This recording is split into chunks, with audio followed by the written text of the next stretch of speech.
catedrático de literatura por la Universidad de California, Santa Bárbara y Navarra, de Santa Bárbara 2010 y de Navarra 2015.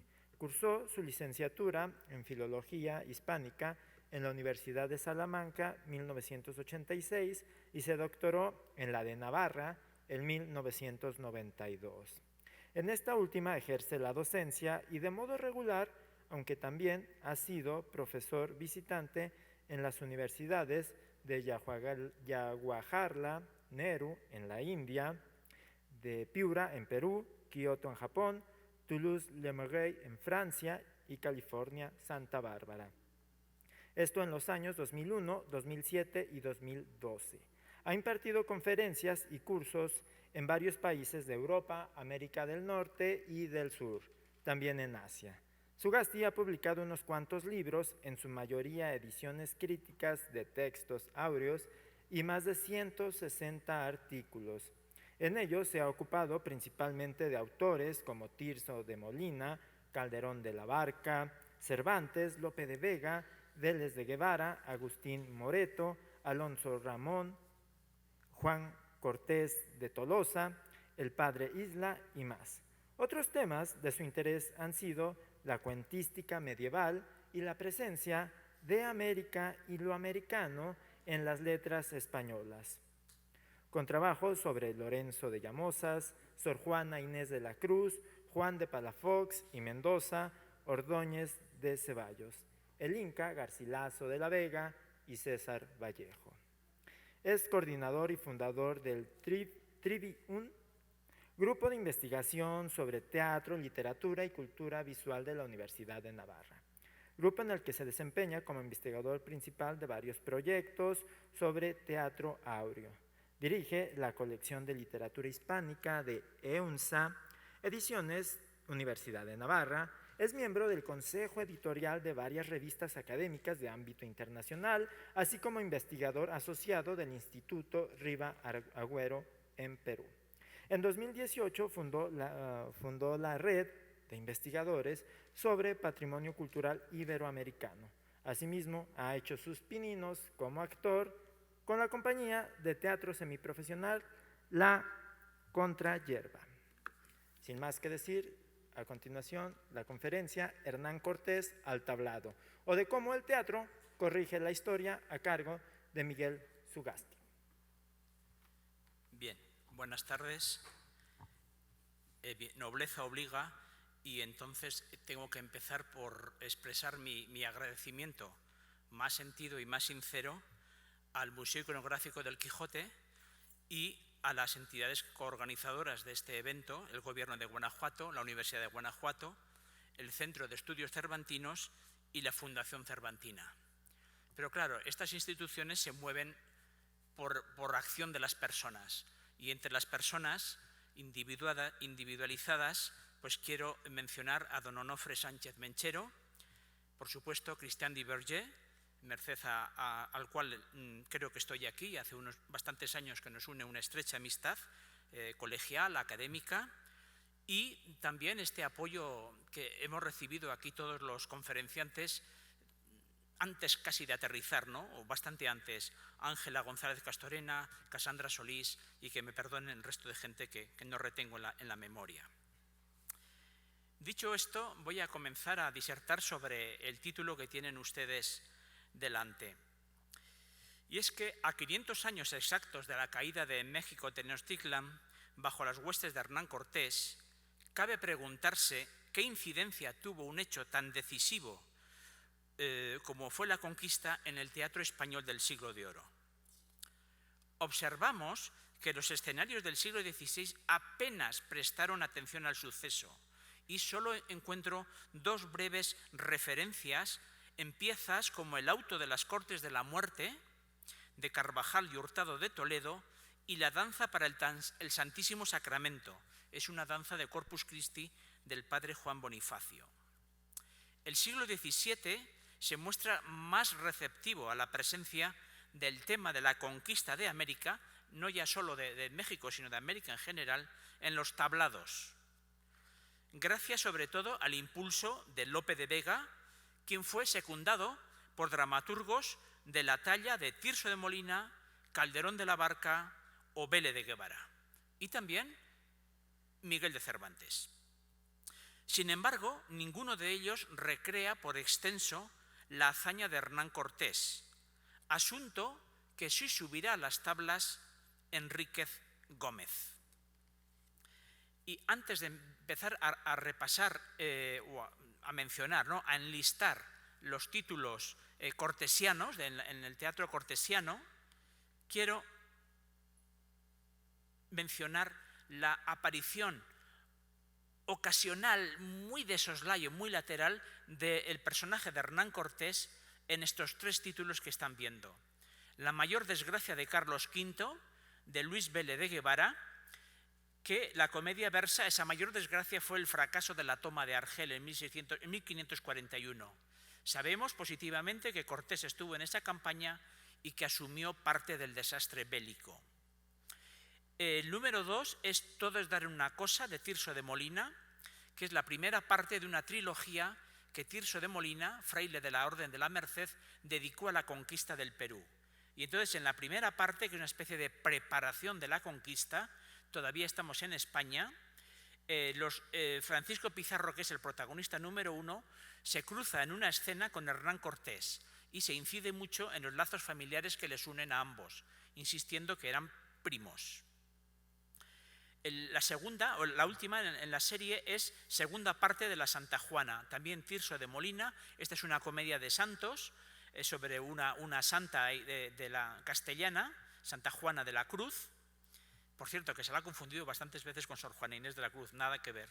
Pero bien, y aquí en esta comedia aparece una leve referencia a Cortés, que aparece envejecido con un mundo conquistado a sus pies. Estos son una especie de como pequeñas menciones, y vamos a entrar ahora en otros textos de más densidad que sí que están focalizados en el héroe cortesiano que aquí nos reúne. Atribuidos a Lope de Vega corren dos títulos como son La conquista de Cortés, hoy desaparecida, y El Marqués del Valle.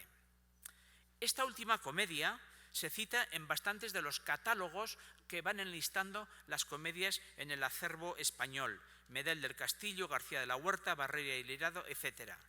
Y se pensó durante mucho tiempo que estábamos ante dos comedias, La conquista de Cortés y El Marqués del Valle. Romero Muñoz opina que el texto no se ha perdido, sino que se correspondería con unos leves cambios con el que más tarde se publicó a nombre de Fernando de Zárate, seudónimo de Antonio Enríquez Gómez, que es La conquista de México, que va ahí en el número 1. O sea, algo muy habitual en las prensas españolas, coger a un dramaturgo secundario y publicar sus textos a nombre de uno conocido. En este caso sería Lope de Vega, pero el verdadero autor es Enríquez Gómez. Esta obra se publicó en 1668, en la parte 30 de Comedias, y como su título indica, gira en torno a la caída del Imperio Azteca bajo el avance de los españoles capitaneados por Cortés. Es el único drama del siglo de oro español que recrea la acción en tierras mexicanas y que sube a las tablas episodios de conquista.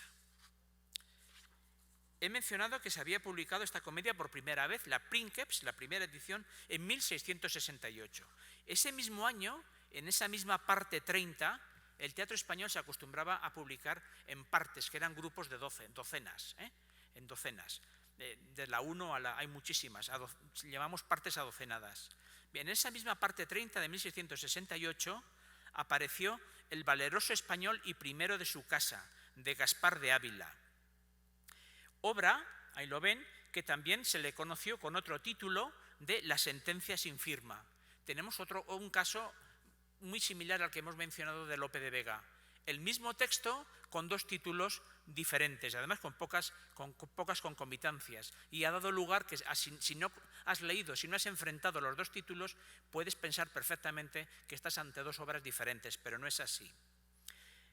La obra se publicó, esta de La sentencia sin firma, se publicó en 1652, pero tenemos un dato, ahí ven entre paréntesis, 1617, y es que tenemos un dato petróleo, donde sabemos que esta comedia, con el título de La sentencia sin firma, se representó en ese año en España. Hay evidencia documental de representación, con lo cual ya ven que hay un gran salto entre lo que puede ser el momento de representación de un texto, de montaje escénico, y luego cuando le llega el turno o el buen azar de saltar a la imprenta. Pueden pasar 30 o 40 años. Y bueno, en este caso lo hemos podido constatar. Es muy interesante que haya pasado esto. En esta comedia la acción tiene lugar en Castilla. Digo comedia en singular, aunque tiene el doble título, ¿no? Y se divide en dos frentes. Hablaré de ella con más extensión después. El matrimonio del protagonista con doña Juana de Zúñiga y, sobre todo, la reticencia de Carlos V para recibir y premiar al conquistador extremeño según sus méritos. En siguiente lugar, estos problemas de Carlos V para premiar a Cortés los encontramos en una comedia anónima, la que va aquí en tercer lugar, Los pleitos de Fernán Cortés de Monroy. Es pieza anónima, con visos de haberse escrito a principios del siglo XVII. El manuscrito permanece inédito a día de hoy, o sea que todavía el acervo de textos dramáticos del siglo de oro español es tan amplio que aún hay textos inéditos, todavía por rescatar del olvido y por sacar en adelante. Este es uno de ellos. Sí que me gustaría decir aquí, como un poco prólogo antesala, que estoy editando esta comedia y que muy probablemente acabe publicándose justamente aquí en Guanajuato. El texto, pues que se ha pegado tantos siglos ahí en el olvido, y una pieza poco desconocida. Si no se ha editado es muy difícil, salvo dos eruditos que sí que la conocieron y la manejaron, yendo a la Biblioteca Nacional de España, donde está el original. Pues fuera de eso no ha tenido éxito. Es más, Los pleitos de Fernán Cortés de Monroy. Entonces había un dramaturgo español que era Cristóbal de Monroy y Silva, y en algunos catálogos, entre ellos el reputadísimo de José Simón Díaz, interpretaron que Los pleitos de Fernán Cortés, comedia de Monroy de Silva, y entonces aparece enlistada atribuida a Monroy, pero no es así. Bien sabemos que Cortés de Monroy era también el apellido paterno del conquistador. Por tanto, tenemos que dar la comedia por anónima, no atribuirla para nada a Monroy y Silva.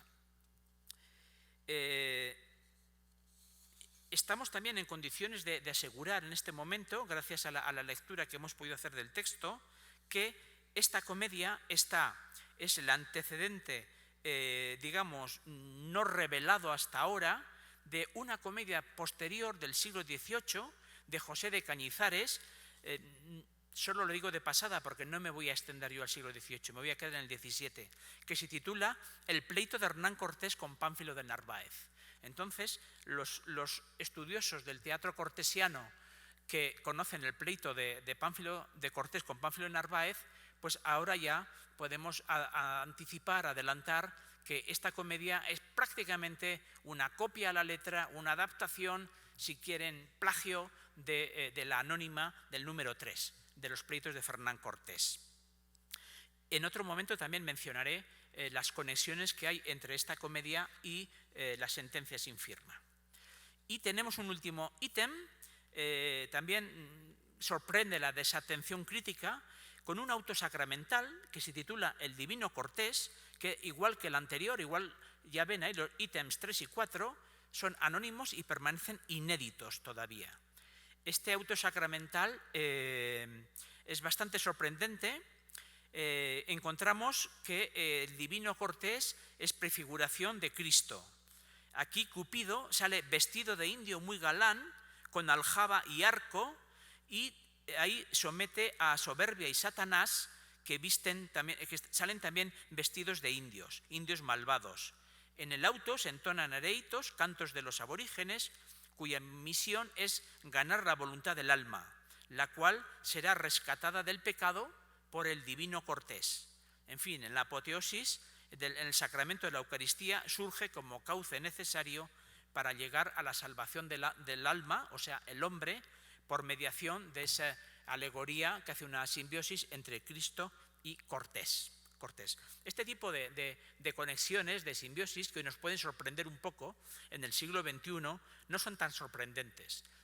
Hay un auto sacramental que se titula La Araucana, donde la simbiosis es entre Caupolicán y Cristo.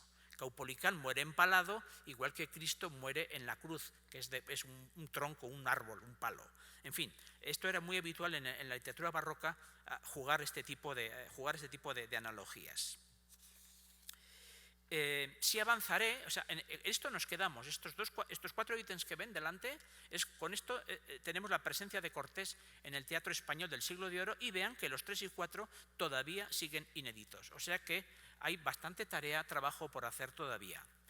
El siglo XVIII las cosas cambiaron bastante, la presencia de Cortés se multiplica y el catálogo podría ampliarse. Ya he avanzado la más temprana, la de Cañizares, el pleito de Cortés con Pánfilo de Narváez, pero tenemos una pieza más anónima, Valor que admiran 2 mundos, se engendra solo en España, y Hernán Cortés sobre México.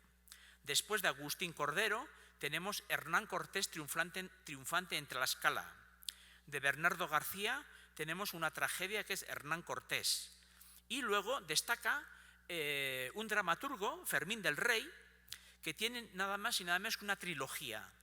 Hernán Cortés en Cholula, que se estrenó en 1782 y que contamos con una edición moderna a cargo de un profesor aquí de la UNAM, Alejandro González Acosta, que lo publicó en el año 2000. Pero también este mismo Fernando del Rey escribió Hernán Cortés en Tabasco y después Hernán Cortés victorioso y paz con los tlaxcaltecas, que hoy es un tema que está surgiendo mucho aquí, lo de Tlaxcala. Además, hay bastantes traducciones y adaptaciones del francés, del alemán, aparece alguna ópera, etcétera, etcétera. Pero como son traducciones de textos no españoles, no los voy a mencionar ahora. Pero estando como estoy en un Guanajuato, en un foro mexicano, por lo menos quiero decir de pasada la atención que ha tenido la figura de Cortés en el teatro novohispano. Hay que empezar naturalmente en 1539 con esa representación que hubo en Tlaxcala de la conquista de Jerusalén, que nos la narra el padre Motolinía en la historia de los indios de Nueva España. Y ahí sabemos que Hernán Cortés está participando en esa representación, activo. Luego encontramos, por supuesto, distintas danzas de la conquista. En el año 1565, ustedes saben, en Martín Cortés, en las actas esa mojiganga que provocó un alzamiento o parece un conato de alzamiento, y esa represión feroz que hubo de la Audiencia de México contra los que participaron en esa especie de mojiganga en torno a Cortés y Moctezuma. El encuentro se rehizo, se rehabilitó, se escenificó un nuevo encuentro entre Cortés y Moctezuma. Y Cortés lo estaba haciendo Martín, el hijo de Hernán, y Moctezuma lo hacía Alonso de Ávila. Y saben muy bien cómo a Alonso de Ávila y su hermano les costó la cabeza, y a Martín Cortés le costó el juicio y el destierro. Fue desterrado al norte de África. Pero todavía hay algún ejemplo más. No hay texto, hasta ahora no tenemos textos, cuanto referencias. En 1595, en las actas del Cabildo de Ciudad de México, se nos dice que el actor Gonzalo de Riancho subió a las tablas el coloquio de la nueva conversión y subió a las tablas una comedia sobre Hernán Cortés, el día de San Hipólito. Esa referencia está muy bien registrada, pero no tenemos noticias de conservación del texto. Y ya el primer texto que sí conservamos, estamos en el siglo XVII, en Nueva España, es el coloquio de la nueva conversión y bautismo de los 4 reyes de Tlaxcala, donde por lo menos hay una aparición ocasional de Hernán Cortés. Ahí tendríamos que saltar ya al siglo XVIII con un dramaturgo español, pero que vivió y se estableció y murió luego todo aquí en México, que es Eusebio Vela, El apostolado en las Indias y martirio de un cacique. En este momento sale también de un modo ocasional Hernán Cortés, pero quizás todavía haya suerte, lo dudo mucho, pero de Eusebio Vela, en la Gaceta de México, en junio de 1733, se da noticia de un puñado de comedias que tenía Eusebio Vela preparadas para la imprenta, y de ninguna de ellas se ha conservado. Hay bastantes comedias, las recita también el padre Beristain en su célebre biblioteca. Y lo interesante del dato es que entre ese puñado de comedias de Eusebio Vela encuentran las 3 partes de la conquista de México. O sea que Eusebio Vela, el máximo dramaturgo del XVIII novohispano, escribió 3 partes de la conquista de México, aunque no se conserva ninguna. Hubo un gran escándalo muy a finales de siglo, en 1790, con la escenificación de México revelado, que fue una comedia censurada, y su proceso de censura está recogido en la Biblioteca Nacional de México. Asimismo, encontramos la conquista de México, atribuida a Diego de Sevilla. Ya ven que es homónima de la de Zárate, la que aparece aquí en número 1, pero en este caso estaríamos ante otro texto.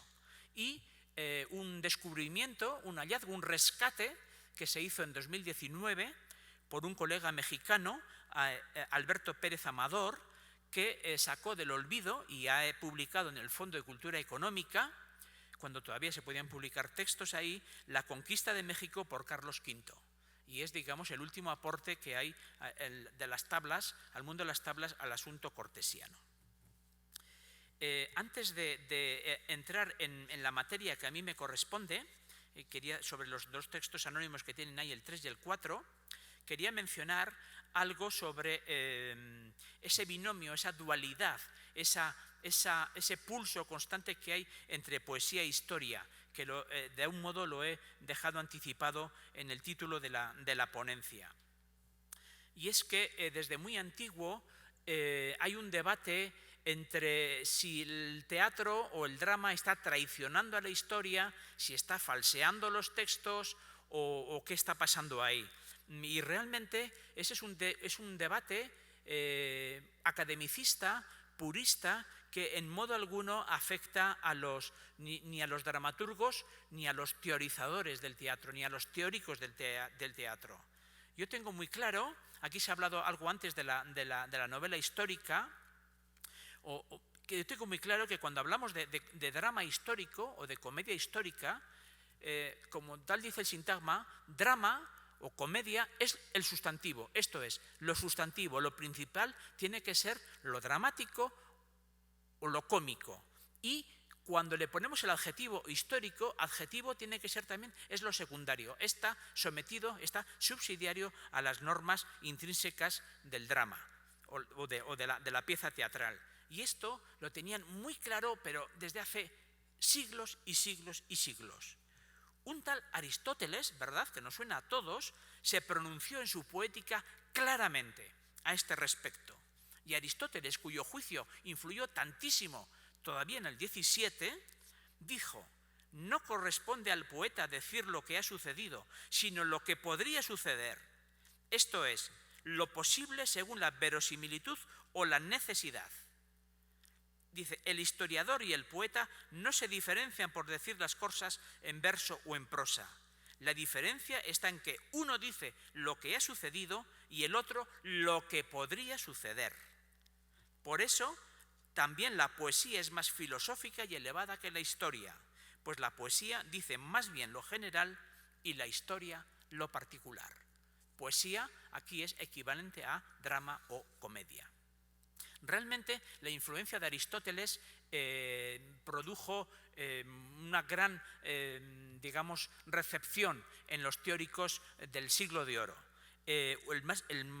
Digamos, el número 1 en la tradición hispánica es Alonso López Pinciano, quien a finales del siglo XVI, en su filosofía antigua poética, repite casi a la letra estos textos.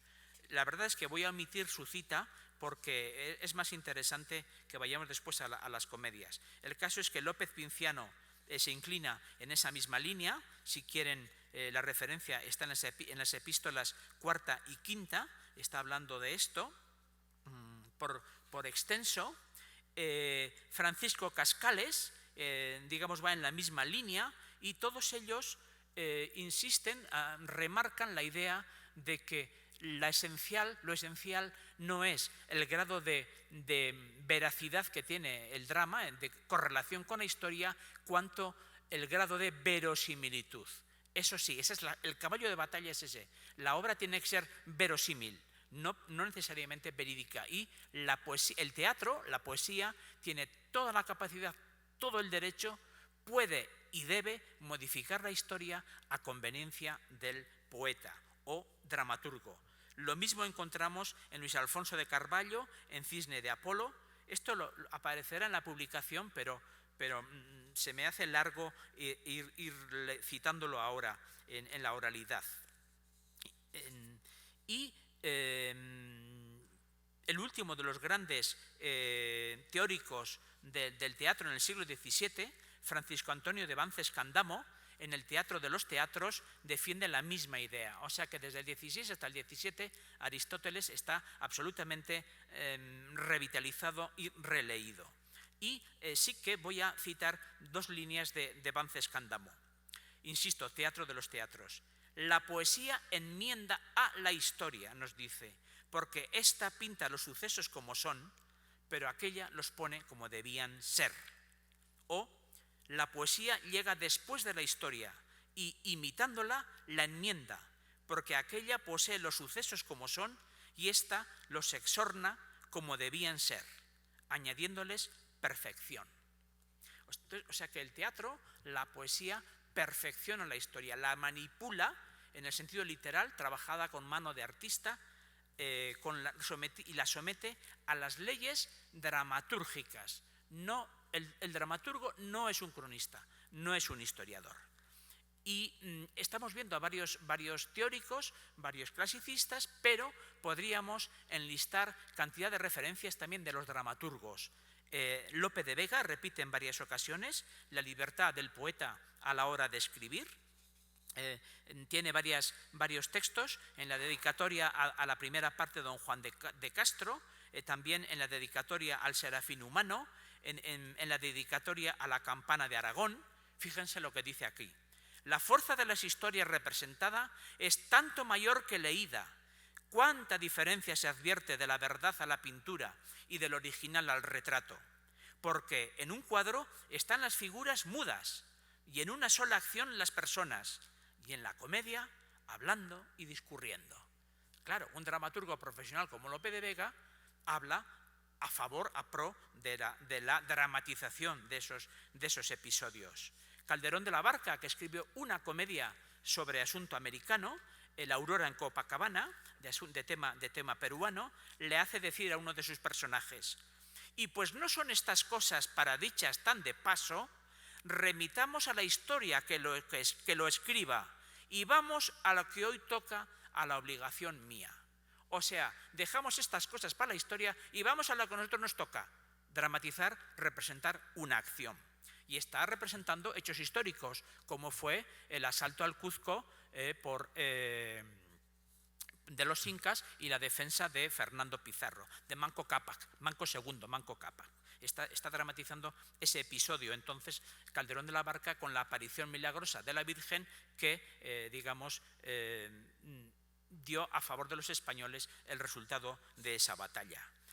Tirso de Molina, que escribió 3 comedias de asunto americano, pero peruano, no mexicano.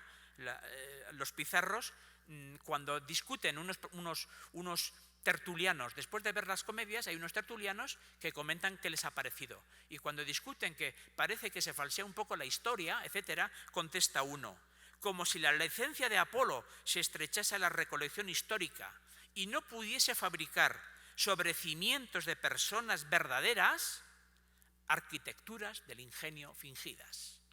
O sea, es un poco barroca la frase, pero el sentido creo que es bastante transparente. Se puede fabricar sobre cimientos históricos arquitecturas fingidas, o sea, teatro, puro y duro teatro. Y estas reflexiones de los dramaturgos antiguos, no piensen que han periclitado, que son antiguallas, que son cosas de... Esto, echado un vistazo algunos de los dramaturgos mexicanos del siglo XX-XXI que han echado su mirada sobre la conquista.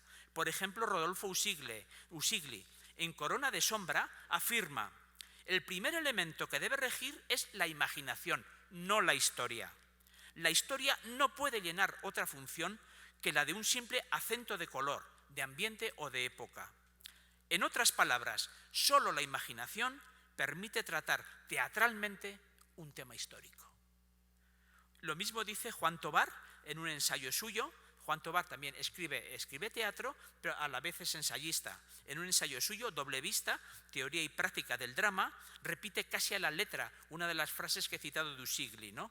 Solo la imaginación permite tratar un tema histórico. Y Juan Tobar es el que habla del alma de los hechos históricos y es el que habla de bajar a los personajes del pedestal de las estatuas y vivificarlos. En fin, quiero decir que hay una uniformidad antigua y moderna sobre la legitimación de los dramaturgos a la hora de tratar el asunto histórico con libertad creadora, libertad omnímoda, de todo punto de vista, a favor de un lado u otro por cuestiones ideológicas o por cuestiones estéticas, escenográficas, de lo que fuera, cualquiera de ellas.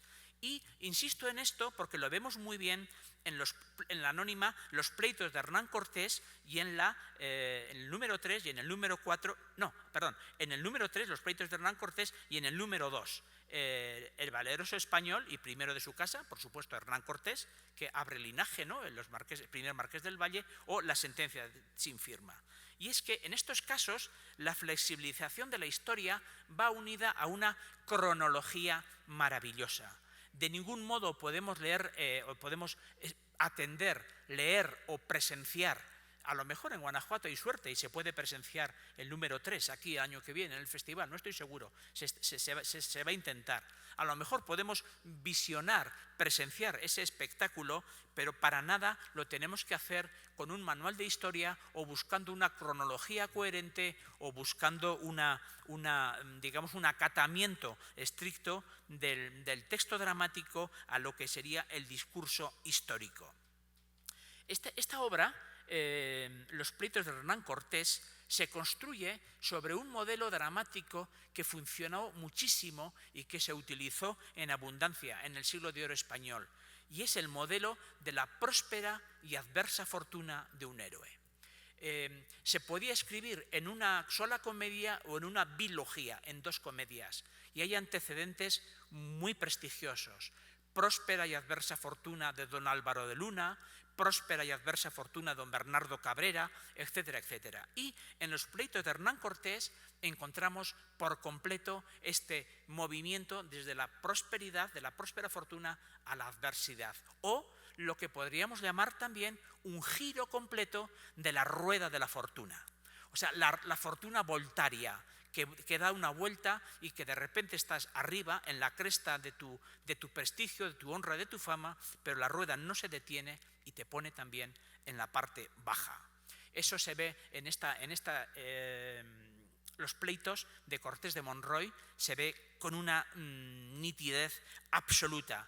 Toda la primera jornada consiste en el ascenso, en la llegada de Hernán Cortés a España y los premios, los reconocimientos sociales, políticos y premios que le van dando. Le nombran Marqués del Valle, le nombran gobernador, le nombran capitán general, caballerizo del rey, le dan el blasón de su escudo, se está preparando su matrimonio con doña Juana de Zúñiga, etcétera, etcétera, etcétera. Una serie de cosas que le están elevando a Hernán Cortés a la cumbre de su fama. Pero la rueda gira, la rueda no está nunca quieta y llegamos a las jornadas segunda y tercera. Y aquí es cuando asistimos a la caída del héroe, a la caída absoluta en la desgracia total. Empezamos por es un héroe maltratado, humillado. Llega un momento en que Carlos V, sin explicarlo muy bien en la comedia, no se argumenta muy bien, queda un poco ahí ¿Por qué motivo? Da un giro en su percepción. Después de haberle premiado y haberle honrado, haberle dado el marquesado del Valle de Antequera o Oaxaca a Cortés, lo mete en prisión. Una prisión infamante, lo empieza a humillar y a maltratar. Hernán Cortés resiste ese golpe con paciencia y con humildad. Varios de sus amigos le dicen que cómo no se revuelve, cómo no reacciona más, y él soporta digamos, la humillación o la injusticia con absoluta humildad. Y el asunto está en que ha llegado Pánfilo de Narváez y ha puesto el pleito, es lo que le da título a la comedia, ¿no? Le ha puesto un pleito y entonces, de algún modo, rapidísimamente, Carlos V presta atención a Pánfilo, presta oídos a Pánfilo de Narváez, y entonces somete a Cortés, lo encadena y lo encierra en prisión. Ni siquiera lo escucha. Estos pleitos de Pánfilo de Narváez consiste en acusación de malversación de fondos y gasto de un oro, de construirse casas mega ricas aquí en México y provocar la muerte de muchísimos indios. En ese momento se producen una serie... ¿Se ha ido el sonido? Ah, ya vino otra vez. Se produce algunos motivos que se van a repetir tanto en los pleitos, número 3, que estoy ahora diseccionando un poquito, como en el 2, el valeroso español y la sentencia sin firma. Es algo que mencionó ayer Damelás, la profesora Magui Daniel Damelás, y es que, y esto está histórico, está recogido por Lope de Gómara, en el momento que Carlos V se retira al Consejo de Guerra con sus allegados. En ese momento está Hernán Cortés allí y le hacen un feo, un desprecio enorme, y no quieren que él vaya al Consejo de Guerra. Y eso lo marcan en las dos comedias, le dedican bastante espacio, insistiendo en cómo el héroe está maltratado, desfavorecido, humillado. También ambas comedias, la 2 y la 3, que están ahí en su lista, coinciden en los preparativos para la jornada de Argel. En los dos casos se dice que, o sea que históricamente estaríamos en 1541, pero resulta que Cortés aún en un sitio todavía no es Marqués del Valle, en la número 2. En fin, lo que les he dicho antes, no podemos leer o presenciar estas comedias con el manual de historia en la mano, porque entonces estaríamos perdidos, le estaríamos quitando la magia al teatro. El teatro es otra cosa, y lo que están haciendo estas comedias están apelando a mover los ánimos a favor del héroe, este héroe defenestrado, maltratado por el rey, al cual tanto le había entregado Hernán Cortés. Entonces, en la jornada de Argel, realmente Hernán Cortés participa, pero no se le da apenas relevancia. Carlos V no le da mucha relevancia. Y otro motivo que se repite en las dos comedias es el del retrato. Mientras Hernán Cortés está sufriendo el desprecio de su rey, de su príncipe, que es Felipe II, de su rey, que es Carlos V, de sus émulos, o sea, de sus envidiosos, de sus adversarios, están viniendo retratistas desde el extranjero para pintarlo, para tomar retratos y convertirlo en el 10º de la fama.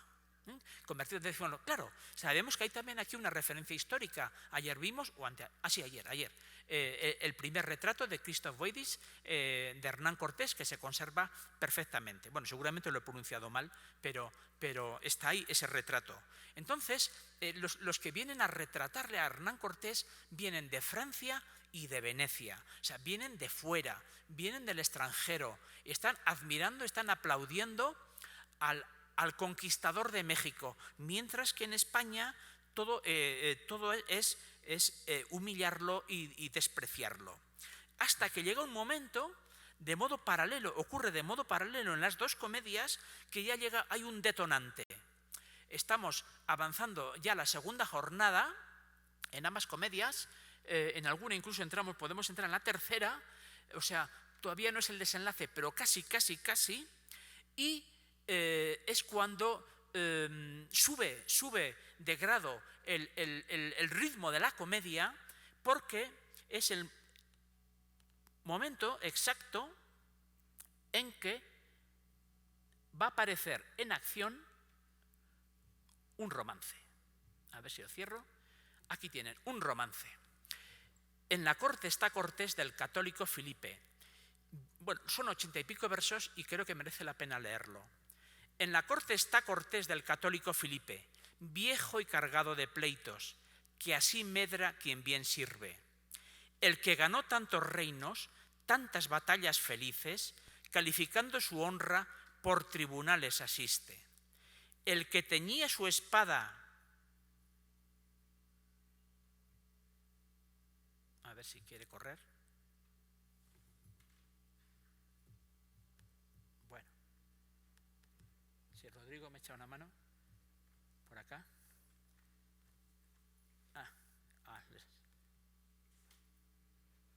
Bien.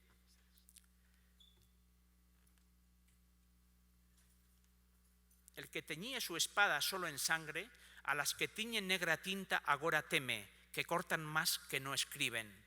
O sea, la pluma del envidioso, del adulador, está por encima de la espada. El que vio estar a sus puertas tantos indianos caciques, a las de los consejeros ruega que quieran abrirle.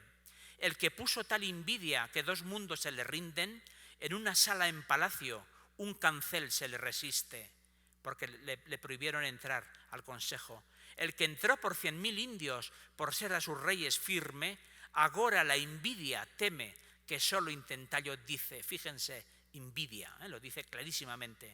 El que fue más que Alejandro, si celebra que consiste lo que se vio por Cortés, fue conquistador felice. Y ahora viene la fase narrativa. Salía de misa el rey y Cortés llegó a pedirle que despachase sus pleitos, que era tiempo de partirse, quería regresar a México. Yo lo haré, le dijo el rey, y el viejo quedó tan triste de ver que el rey no le oía y la guarda le desvíe. La guardia, los guardaespaldas, que asiéndole el brazo dijo, puesta la mano invencible sobre el puño de la espada, aquestas razones libres. Y ahora habla Hernán Cortés. Vuestra Majestad, señor, escucha a Cortés y mire que con la capa que cubre y con la espada que ciñe ha ganado más provincias que por mí gobierna y rige, que le dejaron ciudades su padre y abuelo insignes. Que el mundo que he ganado y di a sus armas por libres, hice que su nombre viesen hasta las aguas del Chile. No me vuelva las espaldas, claro, es un gesto de absoluto desprecio, ¿no? No me vuelva las espaldas, aunque como sol se eclipse, pues el día que se pone al que sale se remite, que nunca yo las volví, en más trabajos que Ulises, a millones de enemigos con 2 soldados humildes. Filipo, volviendo el rostro, vio del venerable cisne bañar las canas en agua, ya Cortés encanecido, Cortés viejo, y ansí le dijo Filipe, padre, vos tenéis razón, y padre, le llama Felipe a Hernán padre, y lo será que os envíe los principios que habéis dado a vuestro dichoso origen. Yo os despacharé, Cortés, y perdonad lo que os dije, para que con este abrazo nuestra amistad se conforme. Entróse y dijo a Ruy Gómez, ¿qué os parece lo que viste en este nuevo Alejandro y en este cristiano Aquiles? No tuve miedo en mi vida y, si decir se permite, me la ha dado un hombre solo, determinado y terrible. Oh famoso capitán, tu fama el mundo eternice. A su rey ningún vasallo dijo lo que tú dijiste. 84 versos de un romance anónimo que circulaba por la corte. Tenemos muchas evidencias textuales de la difusión de este romance. Hay pliegos sueltos, pliegos volanderos que los reproducen. Conservamos por lo menos 8 ediciones distintas de pliegos sueltos con este romance. En la corte está Cortés. Otro añade pensativo está Cortés. En otros romances se añade también otro sobre el gran capitán. Esto es, hay un tipo de sentimiento en en el pueblo, en la gente, de que la corona española ha maltratado a algunos de los principales agentes de la expansión imperial del reino. El gran capitán, o sea, el gran capitán conquistando Italia, y luego cuando viene a casa le piden cuentas. Y entonces genera las cuentas del gran capitán. Hay varias comedias, ¿no? Le están pidiendo, le están cicateando, hay una serie de cuentas a un héroe que ha entregado toda su estrategia militar, todo su poderío al control de Italia, ¿no? Luego veamos que también Colón también tiene pleitos con la corona, el hijo de Cristóbal Colón. ¿Qué podemos decir de los Pizarro? Por supuestísimo. Lo mismo con Cortés. Incluso el marqués de Cañete, conquistador de Chile, tiene también sus más y sus menos, sus pleitos y sus dimes y diretes con el poder establecido, con el establishment, con la corona. Y esto genera, de algún modo, un tipo de literatura subterránea que son los romances que circulaban, romances, coplillas, cantares de ciego, que circulaban anónimamente porque no podían ser firmados. El control de una monarquía absoluta era demasiado absoluto como para que uno se atreviera a firmar estos textos. Entonces, romances, coplillas y sátira. Hay una sátira política en torno a esto, ¿no? Criticando mucho el maltrato de la corona, algunos de sus principales agentes que le han dado la extensión imperial a la corona, pero territorial y, por supuesto, hoy lo que somos hoy herederos, cultural, religiosa, lingüística, incluso de mentalidad, el mestizaje fruto de esa extensión, todo lo que se puede ver desde un ángulo, digamos, de ampliación, de difusión de lo que sería esta mentalidad occidental, hispana, ibérica, si quieren, ¿no? Iberoamericana, que es un adjetivo que a mí me gusta mucho utilizar. Esto, la corona, los Austrias fueron cicateros, fueron realmente, no supieron premiar suficientemente a sus héroes. Por eso, los pleitos de Hernán Cortés es un ataque tan duro contra Felipe II que tenía que ser comedia anónima, y de algún modo el que se haya quedado inédita durante el siglo XVII creo que se justifica bastante bien, porque un impresor que publicara eso corría cierto peligro, bastante peligro. Otra cosa son los romances anónimos, pliegos sueltos, sin firmar, que se imprimen y se venden entre el público, pero es muy difícil buscar responsabilidades. Entre la difusión de este romance sí quiero mencionar un detalle, y es que este romance aparece en un cartapacio manuscrito de Mateo Rosas de Oquendo. Y Mateo Rosas de Oquendo vivió bastantes años a principios del siglo XVII en México. El cartapacio manuscrito autógrafo con casi toda su obra se conserva hoy en la Biblioteca Nacional de España. Es un autor conocido para algunos eruditos, pero todavía está por trabajar, sobre todo por editar. Él escribió teatro, en ese cartapacio hay teatro, hay romances, etc. Ocurre que el que esté copiado por su puño y letra no significa que él sea el autor de todos esos textos. Alfonso Reyes, por ejemplo, atribuyó este romance que acabamos de leer a Mateo Rosas de Oquendo, pero hoy sabemos que él copiaba distintos textos para dramaturgos, era un hombre de vida activa, y entonces no eran todo obras propias, eran propias y ajenas. Incluye unas loas de Lope de Vega, algunos textos de Cervantes, sonetos, romances, etc. Pero la mayoría habrá que aceptar que sí fueron suyas. No solo vivió en México, primero estuvo 6 años en Perú y después vino a México.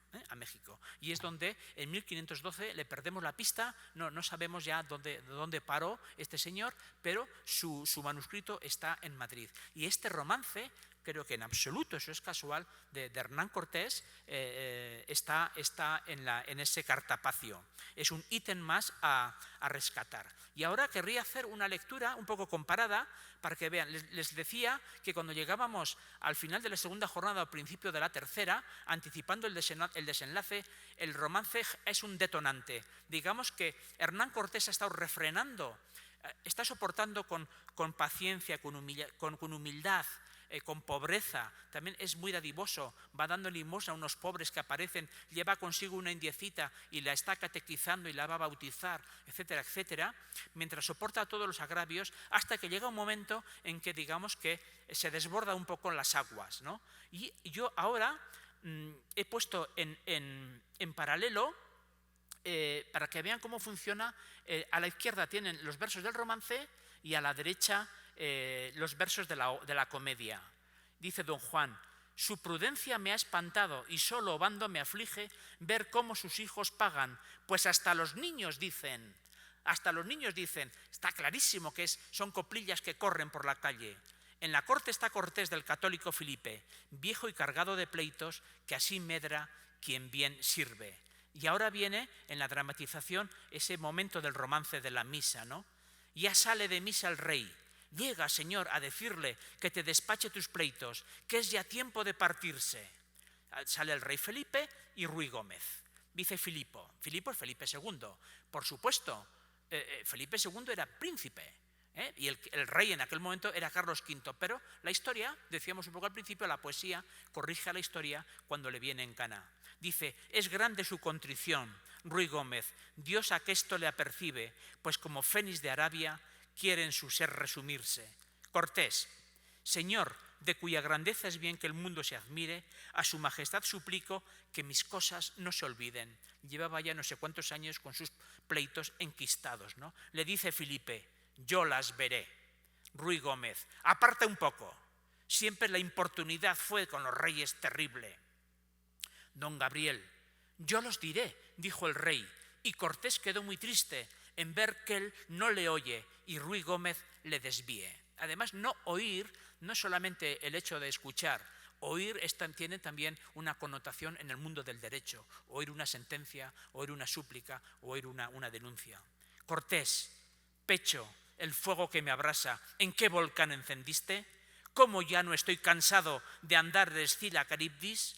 Mas yo haré un tan gran hecho, pues que la razón me insiste, que me levante la fama sobre los hombros de Alcides. Hércules: llega a Cortés y ásele del brazo al rey, con la mano izquierda y la derecha en el puño de la espada. Fíjense la gestualidad, es durísimo, ¿eh? Está ahí Hernán Cortés con la espada medio desenfundada. Don Juan: asióle del brazo al rey, puesta la mano invencible en el puño de la espada. Van viendo en columnas enfrentadas, ¿no?, como está parafraseando a la letra el romance anónimo. Oíd sus palabras libres. Cortés: vuestra majestad, señor, escucha a Cortés y mire que con la capa que cubre y con la espada que ciñe, le ha ganado más provincias que por mí gobierna y rige, que le dejaron ciudades su padre y abuelo insignes. No me vuelva las espaldas, aunque como el sol se eclipse, pues el día que anochece al que sale se remite, que nunca las volví yo, con más trabajos que el Ulises, a millones de enemigos, con soldados humildes, con 2 soldados humildes, o sea, con muy poco ejército. Nunca rehuí la pelea, ¿no? Nunca me escapé. Vuelve, ahora dice, Ruy Gómez, vuelve, gran señor, el rostro, ved al venerable cisne bañar las canas en agua. Don Gabriel: ved lo que dice Felipe. Y ahora habla el rey. Padre, vos tenéis razón, y lo será que os envidien el principio que habéis dado a vuestro dichoso origen. Yo os despacharé, Cortés, y perdonad lo que os dije, para que con este abrazo nuestra amistad se confirme. Don Gabriel: gran valor. Filipo: Ruy Gómez, ¿qué os parece lo que vistes en este nuevo Alejandro y en este cristiano Aquiles? No tuve miedo en mi vida, y si decir se permite, me le ha dado un hombre solo, determinado y terrible. Ruy Gómez: oh famoso capitán, tu fama el mundo eternice, que a su rey ningún vasallo dijo lo que tú dijiste. Bien, estamos oyendo las campanas de las 6, creo que es la señal de muy pronto de terminar. Estamos en el momento previo al desenlace. Ya Felipe II no ha tenido más remedio que escuchar, que atender la petición de Cortés. Y aquí es ya cuando llegamos efectivamente al momento en que sí se emite una sentencia, algo que no ocurrió en la realidad, pero sí se emite una sentencia favorable. Y Cortés, digamos, queda premiado, queda exculpado. Y el texto dice así, es un texto en prosa. Dice: considerando los muchos servicios que dicho Fernán Cortés, marqués del Valle, ha hecho en aumento de nuestra real corona, fallo que se deba dar por bueno y leal vasallo, y mando que le sean devueltos y restituidos los pueblos, villas y lugares que a susodicho marqués le han sido quitados.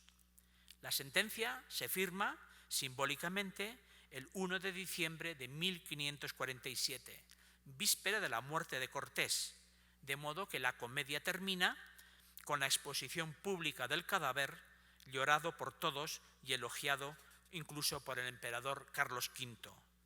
Oh valeroso soldado, que de este sueño encubierto la muerte te ha transportado, aunque en el cielo despierto. Entonces hay una restitución de la fama de Cortés, hay una premiación, si se podría decir, ¿no? Un premio, por fin, de la corona hacia los hechos del conquistador, del héroe. Y, mutatis mutandis, la situación se va a repetir en la otra comedia. Quizás, bueno, yo tengo aquí el texto, lo tengo el texto enfrentado, pero no quiero abusar de su paciencia y son... Nuevamente, es otra comedia. Esta es la que está registrada a nombre de Gaspar de Ávila, la que sabemos que está documentado que se representó en 1617 y la escena es muy parecida. Se va representando, he puesto en paralelo los versos del romance y a la derecha los versos de la comedia. Prácticamente es la misma escena, es la misma situación.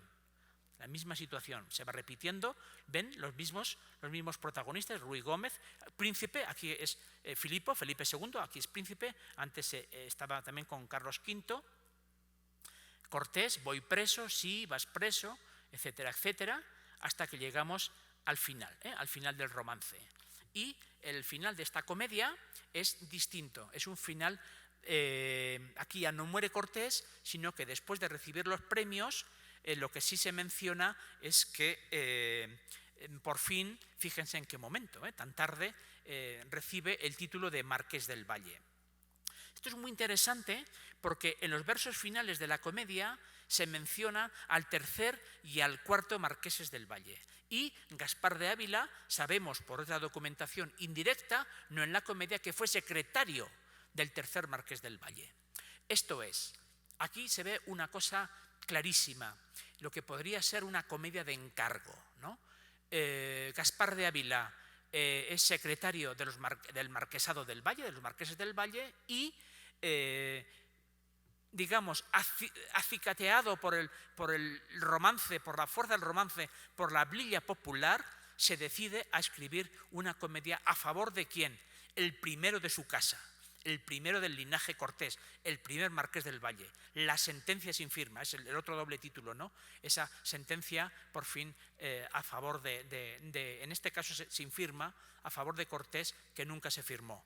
En los pleitos, en la anónima, sí que vemos que está firmada y sellada, en la otra no. Y en ese excurso final se va mencionando que el tercer, cuarto marqués del Valle van a prolongar la fama, el prestigio, el eco de Cortés durante siglos. Y realmente pues ha sido profético porque siglos después aquí estamos todavía nosotros hablando y platicando por él. Nada más, muchas gracias por su atención y su tiempo.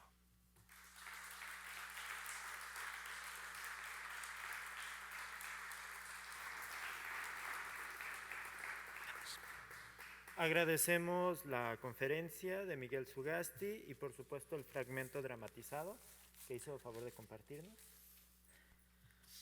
Al Gobierno del Estado de Guanajuato, la Universidad de Guanajuato, la Fundación Cervantina de México AC, a través del Museo Iconográfico del Quijote, otorgan el presente reconocimiento a Miguel Sugat.